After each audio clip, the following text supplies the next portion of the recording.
Baik, kita menuju ke gedung KPK Jakarta. Ini adalah barang bukti yang disita oleh penyidik KPK dan ini diduga berkaitan dengan OTT yang dilakukan KPK semalam terhadap Wakil Menteri Tenaga-Kerjaan Immanuel Ebenezer.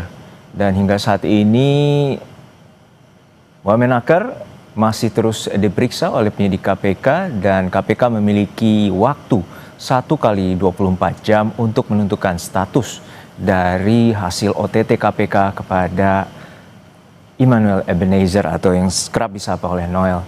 Dan hingga saat ini KPK menyatakan ada 10 orang yang telah ditangkap berkaitan dengan OTT KPK terkait dengan dugaan pemerasan dalam kasus sertifikasi K3 atau keselamatan dan kesehatan kerja. Sebelumnya, Wakil Ketua KPK membenarkan penangkapan dari Wamenaker Immanuel Ebenezer dan juga menyebutkan ada sejumlah barang bukti, yakni uang dengan jumlah besar dan juga puluhan mobil hingga 2 motor Ducati. Hingga saat ini belum disampaikan terkait dengan berapa nominal dugaan pemerasan yang telah dilakukan ataupun barang bukti yang telah disita oleh pihak penyidik KPK.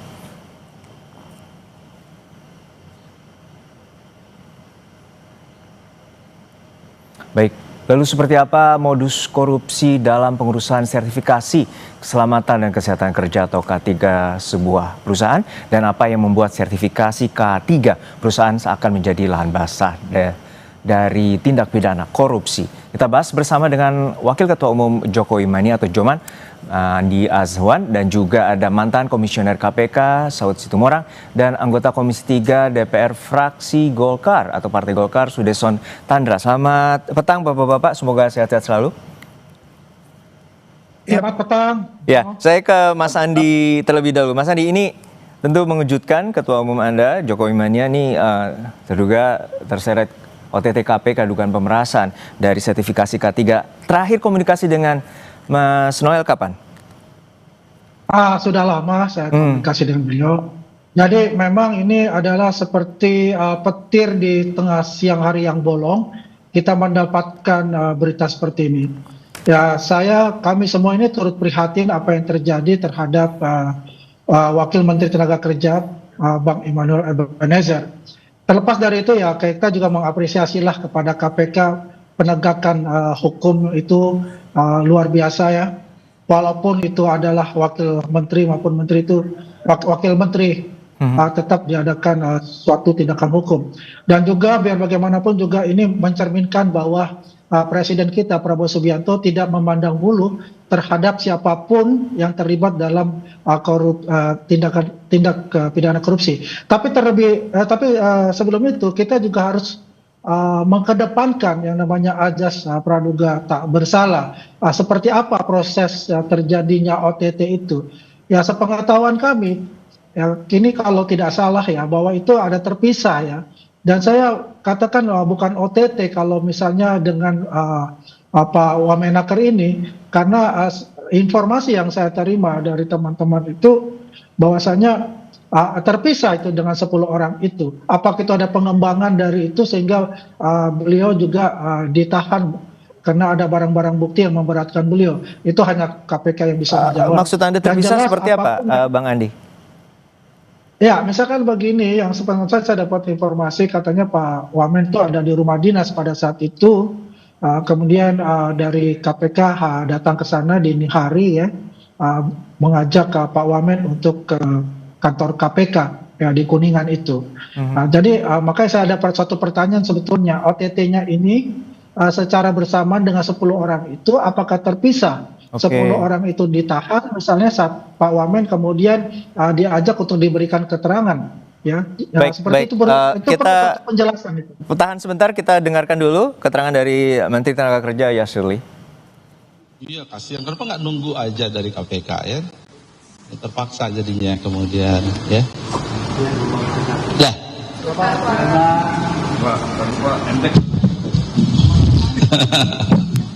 Ke atas dikit. Ya, bismillahirrahmanirrahim. Assalamualaikum warahmatullahi wabarakatuh. Teman-teman media yang saya hormati, selamat sore, salam sejahtera untuk kita semua. Ya, karena nunggu ya jadi mungkin ada beberapa hal yang ingin saya sampaikan. Yang pertama, saya prihatin dan menyayangkan peristiwa dugaan tindak pidana korupsi yang saat ini sedang diproses oleh KPK. Saya menghormati proses hukum yang sedang dijalankan oleh KPK dan mendukung berbagai langkah KPK dalam melakukan penindakan pelaku korupsi. Bagi saya dan keluarga besar Kementerian Ketenagakerjaan, ini adalah pukulan yang berat, terlebih sejak saya dilantik menjadi Menteri Ketenagakerjaan atau dalam 10 bulan terakhir, saya sedang melakukan banyak pembenahan dan penataan, khususnya terkait dengan integritas, profesionalisme, dan perbaikan layanan.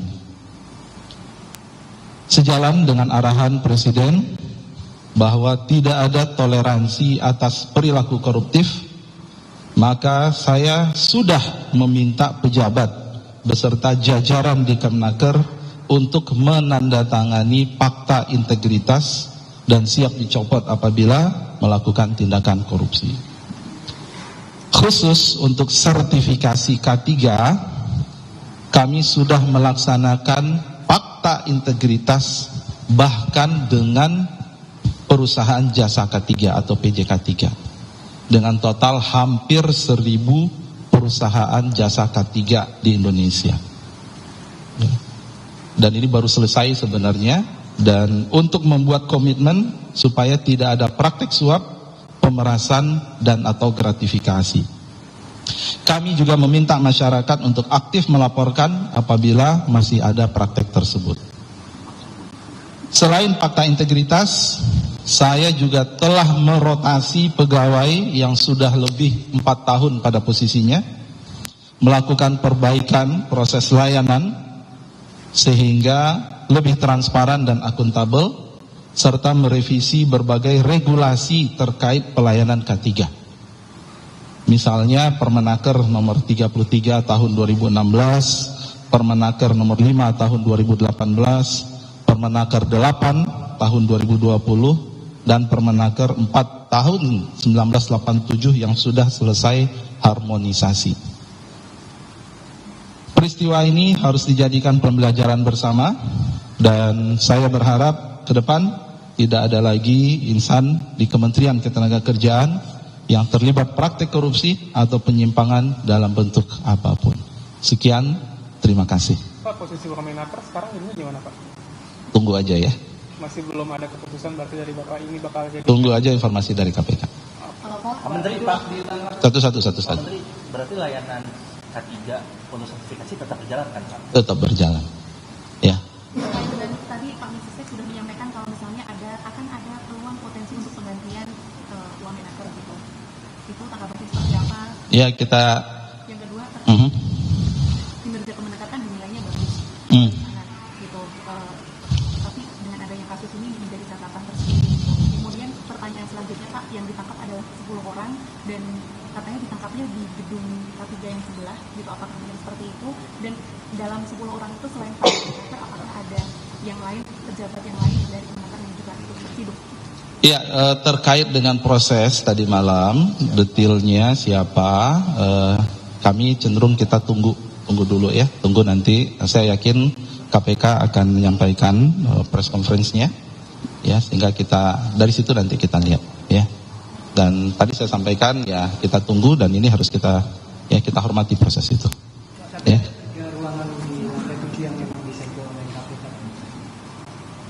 Ya, kita lihat aja nanti ya. Artinya berarti masih ada proses penggalian informasi dan seterusnya, barang bukti, tentu sekali lagi kita hormati ya. Jadi sekali lagi berbagai hal ya sudah kita lakukan ya untuk membangun sistem yang lebih baik di Kemnaker ini ya. Jadi dari orangnya, kemudian ini ada potensi ya ketika layanannya kita lihat ya beresiko, kita putar orangnya, kemudian fakta integritas, kemudian kita ingatkan terus. Kemudian teman-teman kalau lihat di sini ada patung orang pakai rompi orange gitu ya. Saya selalu mengingatkan ya proses layanan kita perbaiki, apalagi K3 ini saya sangat concern. Angka kecelakaan kita masih memprihatinkan. Kita perlu percepatan dalam pelayanan K3 dan seterusnya ya. Jadi makanya kami prihatin dan kita menyayangkan sekali sebenarnya. Di Ditjen K3 bakal ada perombakan dalam waktu dekat nggak, Pak? Tentu semua harus ada berbasis bukti ya, dan saya jamin kalau ada bukti dan kemudian itu ya benar ya, tidak ada toleransi. Tapi sekarang tentu kita praduga tidak bersalah dulu. Tapi Ya. nanti ada peningkatan pelayanan perbaikan. Pasti, insya Allah ya. Tapi nanti akan ada penonaktifan pejabat yang terkait kalau misalnya memang terbukti Iya pasti. langsung ditata uang Menaker. Kalau menaker kan bukan dari menteri ya, tentu ya. Kalau dari saya kan eselon 1 ke bawah ya. Ada perjanjian atau seperti apa? Itu kita serahkan ya. Cukup? Pak, sampai saat ini udah ada tanggapan dari Presiden, Pak? Ya, tadi kan sudah ada informasi dari Sesnek ya. Bapak, untuk audit ini sendiri dilakukan di Kemenaker atau di... Jadi sekali lagi terkait dengan proses OTT-nya, kemudian siapa yang terlibat, kemudian kita tunggu aja dari KPK ya. Udah ada komunikasi langsung belum sama dari Pak Prabowo ke Bapak, Pak? Ya, tadi kan udah ada pas conference tadi Belum dari. ada berarti ya, Pak, komunikasi langsung. Pak, untuk Pelayanan sertifikasi K3 ini di kasus yang terjadi ini apakah Menaker akan melibatkan pihak ketiga juga, misalnya lembaga sertifikasi? Jadi begini, ini sertifikasi K3 ini memang melibatkan pihak PJK3 sebagai mitra. Nggak mungkin pemerintah sendiri yang melakukan sertifikasi. Jadi melibatkan PJK3, disitulah kita harus pastikan bahwa mereka itu punya komitmen. Ya, kita sudah lakukan itu. Bahkan kemarin saya sampaikan PJK3 yang belum melakukan komitmen ulang fakta integritas, kita tahan dulu izinnya. Sudah tahan. Tapi tetap ya, ini kan proses dari suatu sistem yang sudah lama ya. Jadi memang perbaikan itu butuh upaya-upaya yang kemudian harus lebih intens lagi, dan inilah yang terus menjadi PR kami ke depan. Ya. Cukup? Nah. Dah, nantilah detail nanti Pak Dirjen aja jawab ya. Pak, kan disebut ada sekitar 10 orang yang terseret ya Pak. Itu dari Kemenaker semua atau gimana Pak? Belum tahu, saya belum tahu. Nanti tunggu aja dari KPK ya. Oke. Makasih semua. Tunggu aja, sabar dong. Ini kan belum 1 kali 24 jam, tunggu ya. Nanti kalau ada yang perlu kami jelaskan, kita tunggu dulu dari KPK. Insya Allah besok kita bisa ketemu lagi. Ya. Assalamualaikum warahmatullahi wabarakatuh.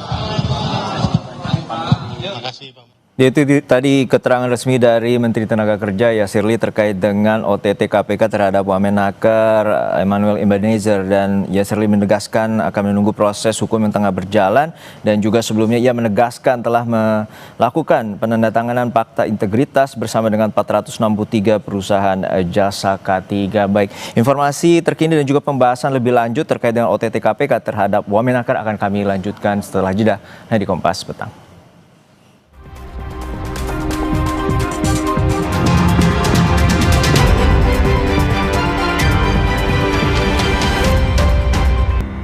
Baik, kami lanjutkan kembali terkait dengan pembahasan OTT KPK terhadap Wakil Menteri Ketenagakerjaan Emmanuel Ebenezer, dan kami sudah bersama dengan narsum kami. Lalu kita sapa terlebih dahulu ke mantan Komisioner KPK, Bang Saud Situmorang. Bang Saud, tadi kita lihat sejumlah puluhan mobil, lalu juga ada mungkin belasan motor yang juga sudah disita oleh KPK. Dari Wakil Ketua KPK, Pak Fitro menyebutkan bahwa uang juga ada disita walaupun tidak disebutkan nominalnya, namun diduga telah lama ada dugaan pemerasan ini. Menurut Anda seperti apa bahwa ini salah satu modus yang juga diduga sebagai praktik yang berada di Kemenaker? Pertama ya tentu kita harus melihat juga bahwa konstruksi dari sebuah OTT itu kan selalu saja diawali oleh whistleblower, apakah itu dari masyarakat atau dari lingkungan tempat yang bersangkutan kerja, sehingga kemudian KPK bisa memastikan terjadi suatu peristiwa pidana, kemudian mereka melakukan klarifikasi secara tertutup. Setelah menemukan 2 bukti, mereka melakukan penyelidikan. Penyelidikan itu dimulai melakukan surveillance, take out, menyadap dan seterusnya, sehingga kemudian ketika kemudian diamati terjadi peristiwa pidana yang disebut sebagai OTT. Nah, kemudian ketika mereka mengambil beberapa barang bukti, tentu ada hal-hal yang mereka lebih paham ya. Kita nggak ngerti apakah itu ada kaitan langsung tidak langsung dengan peristiwa pidana yang disebut sebagai beberapa media itu disebutnya pemerasan dikaitkan dengan K3. Tentu mereka yang lebih paham apakah itu relevan dengan peristiwa pidananya. Kalau umpamanya dilakukan, umpamanya tidak ada dengan model-model transfer atau dilakukan dengan cash atau apa, itu pasti penyidik yang lebih paham di sana. Sehingga kita belum bisa masuk detail di situ apakah mobil atau barang apapun yang diambil itu nanti ada kaitan langsung tidak langsung dengan peristiwa pidananya. Itu dulu sementara, Mas. Oke. Tapi sebelum ke Pak Sudeson, saya ke Bang Andi dulu. Bang Andi, Anda tentu melihat ini ada sejumlah mobil-mobil yang disita. Anda sempat mengenali atau salah satunya mobil yang dimiliki oleh Mas Wamen Noel? Ya, tadi saya tidak melihat ya mobil itu karena tadi kamera saya tertutup itu. Tapi sepengetahuan saya, beliau itu tidak bisa menyetir mobil ya, selalu diantar oleh istri beliau kemana-mana gitu. Ya, cuma ini agak kaget bahwasanya itu banyak mobil yang dikatakan itu ada puluhan mobil. Apakah puluhan mobil itu hanya untuk Pak Wamen misalnya, ataukah itu dari akumulasi dari seluruh 10 orang yang kena OTT itu gitu loh. Nah, ini mesti ada klarifikasi untuk itu nantinya. Ya memang sebaiknya kita juga menunggu rilis resmi dari KPK tentang OTT ini. Baik. Begitu Juno. Baik. Saya ke Pak Sudeson. Pak Sudeson, ini merupakan OTT KPK terhadap jajaran atau pembantu dari Presiden Prabowo, dan ini juga belum genap setahun bahwa OTT yang terkena adalah Wakil Menteri Emmanuel Ebenezer. Pandangan Anda, Pak Sudeson? Ya, pertama tentu kami sangat sedih ya melihat peristiwa ini.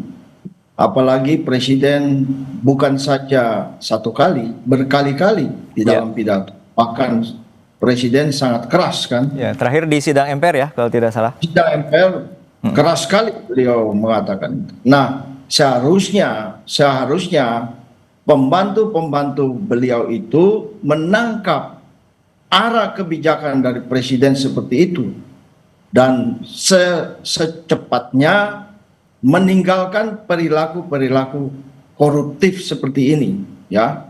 Tapi saya juga mau memberikan apresiasi kepada KPK yang bertindak sangat cepat, dan tentu ini merupakan suatu prestasi yang baik bagi KPK. Nah, ke depan ini terus terang ya, bagi ini ada rekan kami sesama anggota Komisi 3 tadi mengatakan ini kan gol bunuh diri ya. Di bawah Presiden langsung melakukan peristiwa seperti ini ya, tentu kita semua menjadi malu terjadi. Tetapi saya itu ingin melihat begini, ada 2 hal yang penting yang harus kita lihat, yaitu di Kementerian Tenaga Kerja ini udah berkali-kali, bukan satu kali. Ya kan? Dan tadi yang dikatakan fakta-fakta integritas itu menurut saya percuma itu. Ya, harus dilakukan apa? Kenapa sertifikat K3 ini menteri atau wakil menteri harus ikut terlibat?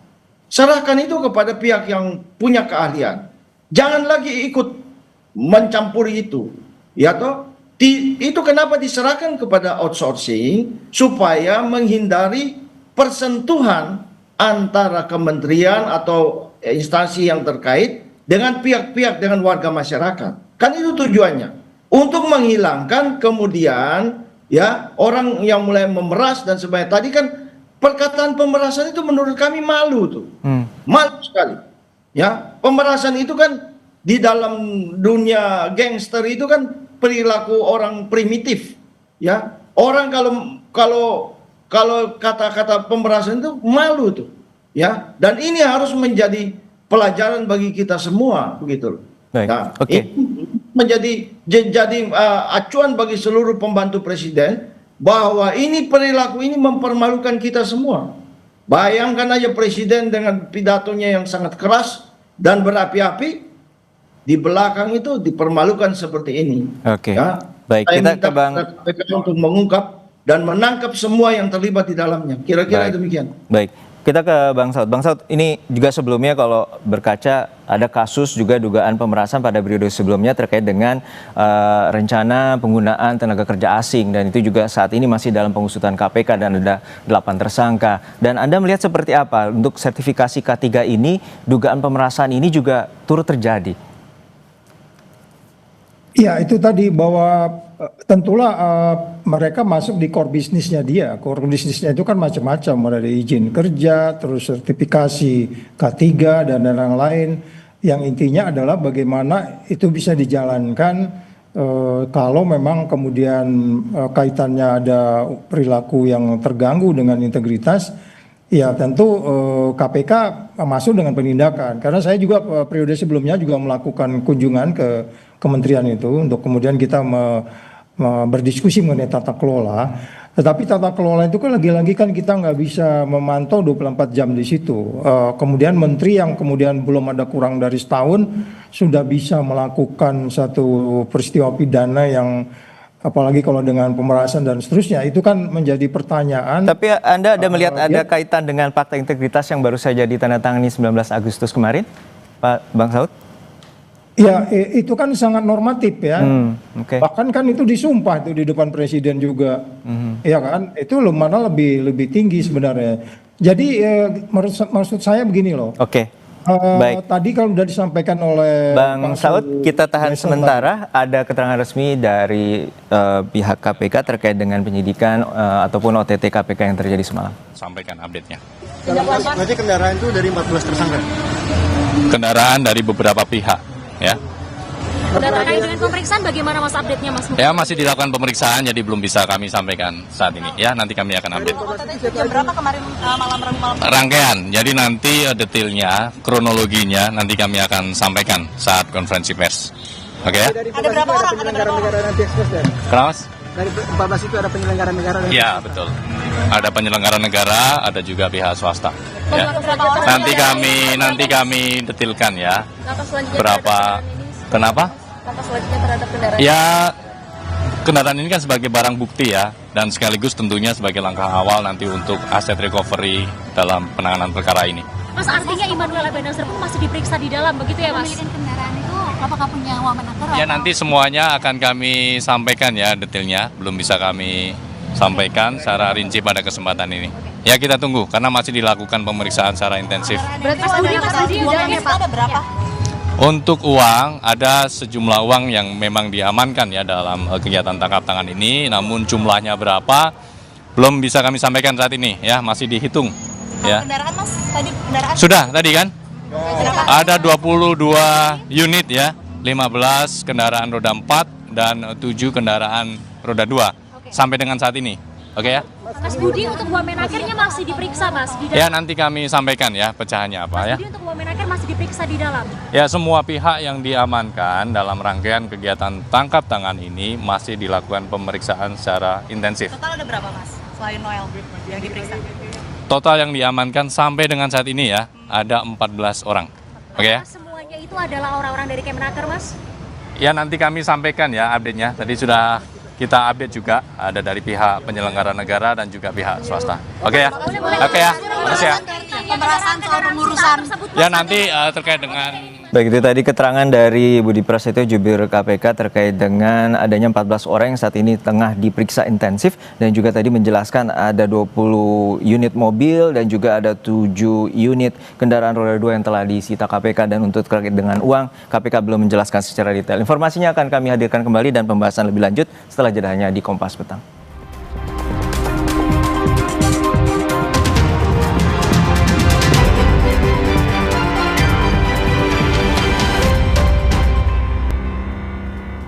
Anda masih menyaksikan Kompas Petang terkait dengan pembahasan OTT KPK terhadap Wamenaker Immanuel Ebenezer. Lalu kita sambungkan kembali pembahasan kami dengan Bang Saud Sitomorang, mantan komisioner KPK. Bang, tadi dari KPK menyebutkan bahwa ada pihak swasta juga yang tengah diperiksa saat ini secara intensif dan juga dari barang bukti bahwa mobil-mobil itu juga terdapat dari sejumlah pihak. Anda melihatnya seperti apa dengan adanya pihak swasta dan pemerasan ataupun ini ada juga unsur gratifikasi di sana? Ya, kalau bahasnya tadinya disebutkan soal K3 itu kan itu standarisasi yang udah ada ISO-nya secara internasional. Kalau umpamanya sebuah perusahaan yang di dalamnya ada server, tentu itu ada standar-standar, bahkan pemadam kebakarannya itu disebutnya pemadam kebakaran dengan kering gitu ya. Standar-standar itu ada semuanya. Kalau hotel seperti apa, kalau industri ini seperti apa. Nah, itu semuanya kan tujuannya adalah untuk menjaga keselamatan pekerja. Dia mulai datang, dia bekerja di pabrik, dia pulang ke rumah dalam keadaan sehat. Kemudian kalau standar-standar itu diturunkan, apakah karena memang katakanlah swastanya ada masalah dalam kaitan tadi memenuhi, tadi kita ambil contoh pemadam kebakaran yang bahannya yang disebutnya pemadam kebakaran kering, serbuk kering tuh mungkin mahal, sedangkan dia udah expired harus diganti dan seterusnya.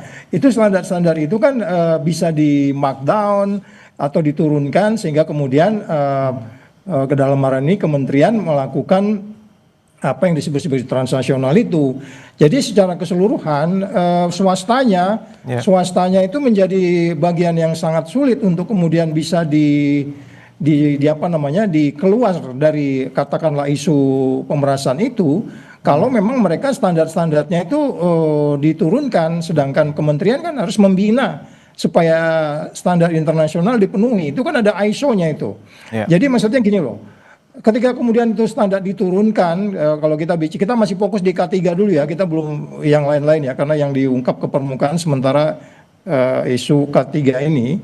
Jadi saya pikir ini harus ada pemberatan ini, karena ini menyangkut keselamatan dan daya saing kita juga, karena ini menyangkut segala macam pekerjaan yang menyangkut tenaga kerja. Baik. Itu kan tidak bisa di luar daripada standar ISO yang dimiliki gitu. Baik, oke, saya ke Pak Sudirsan. Pak Sudirsan, ini bahwa ini salah satu menteri dan juga wakil menteri yang kemudian ini jajaran pembantu dari presiden dan juga ucapan keras dari presiden dan juga Mensesnek menyebutkan bahwa korupsi di pemerintahan ataupun institusi ini sudah memasuki stadium 4 atau penyakit yang cukup akut gitu ya. Nah, dalam pandangan Anda bahwa ini tanda bahwa KPK juga akan terus menggalakkan OTT dan pandangan Anda sebagai Komisi 3 seperti apa? Jadi saya berpendapat begini, kita fokus pada K3 ya. Kalau kita bicara mengenai materi dari perkara ini kan belum diungkap oleh KPK. Sehingga sebaiknya kita tidak menduga-duga. Tetapi yang paling penting dari persoalan ini K3, kenapa begitu? Saya pakai istilah begini, kepala dilepas, buntut dipegang. Ya, tadi yang disampaikan oleh Pak Saud itu kan, itu misalnya syarat pemadam kebakaran ada syaratnya, standarnya harus begini, memenuhi syarat begini, anti api dan sebagainya, ya kan? Lalu itu kemudian nanti ya di-approve oleh pejabat-pejabat tertentu di kementerian. Nah, kalau di-approve begitu, ada unsur permainan lagi. Jadi sampai kapanpun akan jatuh banyak korban. Baik. Pengusaha itu intinya mereka mau mudah. Mereka tidak mau dipersulit. Yang kedua, mereka itu nanti di dalam persoalan ini, kalau bisa saya persyaratan itu saya turunkan, ngapain saya harus sesuai dengan ISO, ya kan? Nah, tadi yang seperti Pak Saud bilang, ya kan? Pengusaha itu kan otaknya tuh selalu pikir untung. Baik, kita tangkap poinnya. Sebentar Pak, sebentar. Let me speak. Keselamatan daripada pekerja itu kalau perlu kita korbankan. Nah, disitulah kesempatan kong kali kong di situ kan. Karena yang tadi saya bilang itu, kepala dilepas, buntut dipegang. Ya kan? Maka itu yang saya setuju sekali dengan Pak Saud tadi yang ngomong, pemberatan itu. Pemberatan dan juga kita nantikan bagaimana pengusutan tuntas dan juga terkait dengan pemeriksaan intensif. Bukan masalah jumlah uang ya Pak.